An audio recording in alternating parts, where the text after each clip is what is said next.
Hi. Hey. Okay, so the story I'm going to tell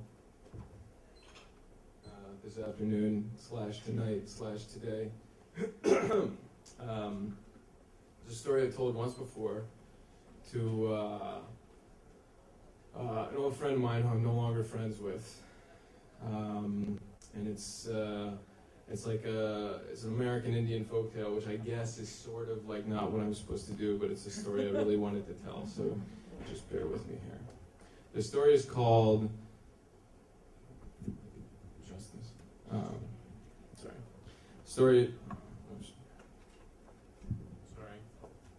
Story is called How the Buzzard Got Its Feathers.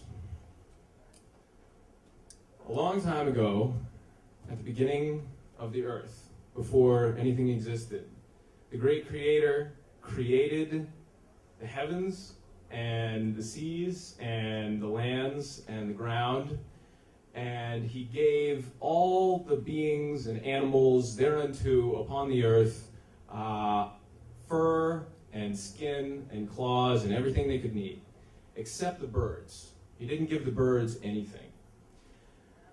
And so one day, the birds got together, and they started talking, and they said, "This is unfair. We're very upset. All the other animals have, fur, and they have claws, and they have the things that they need, but we cannot fly, and we're cold all the time. Something must be done." And the cardinal said, "I know what we should do. We should send one of us up to the great creator to talk to him and get this problem dealt with and get it solved." And this was greeted with much huzzas and uproarious applause from the rest of the birds. They agreed with him wholeheartedly. And so the robins said, "Well, who should we send?" And the cardinal suggested we should send Bluebird. He's wise and brave. And Bluebird said, "Well, I would go, but I can't. I have a lot of other stuff to do." And so then they said, "All right, well, that won't work. I think we should send Buzzard. Buzzard is both patient and noble. He will get the job done for us, and we should send him." So Buzzard, which was very did not associate with the other birds very often, stepped forward very proudly, and everyone applauded him for stepping forward, and he flew up to the sky to the house in the sky where the great creator lived. And the great creator said, when Buzzard arrived, "Welcome. I knew you were coming because I'm the great creator and I created you. And I applaud your bravery and your nobility for speaking on behalf of all the other birds coming up here.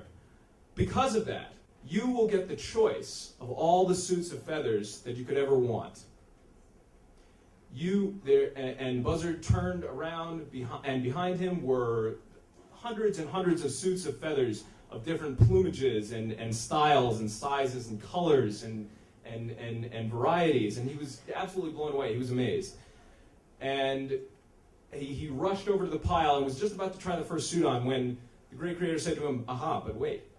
You can only try on each suit once. After you take it off, it will fall to the ground, and the other birds will pick it up and wear it."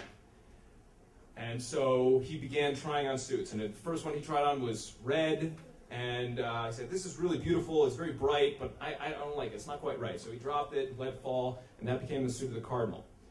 And then he tried on another brilliant blue color with a little tuft of white in the chest. And he tried it on and said, "This is good, but it's a little bit tight." So he took it off and let it fall, and that became the Bluebird's suit. And he continued trying on suits, this and that, and this, that, and the third, and over and over again, but each time there was something slightly wrong with it. And so finally he reached for the last suit, and he put it on, and it didn't really fit. It was a big hole where his neck should have been, and his legs were exposed. And it was bulky and itchy and scratchy, and he didn't like it at all, but he looked around at all the other suits, and there was none left.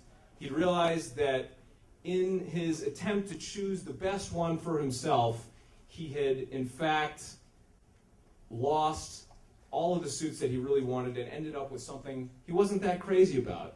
But this was the last suit, and he knew the rules that the great creator had laid out for him before he decided to do this. And so the story ends with him flying back to Earth, and all the other birds thanked him very profusely for doing this, but he was very ashamed, and he left the other birds and decided to crawl off by himself and didn't associate with them much because he was very ashamed that because of his pride he was not able to choose a good suit. Thank you.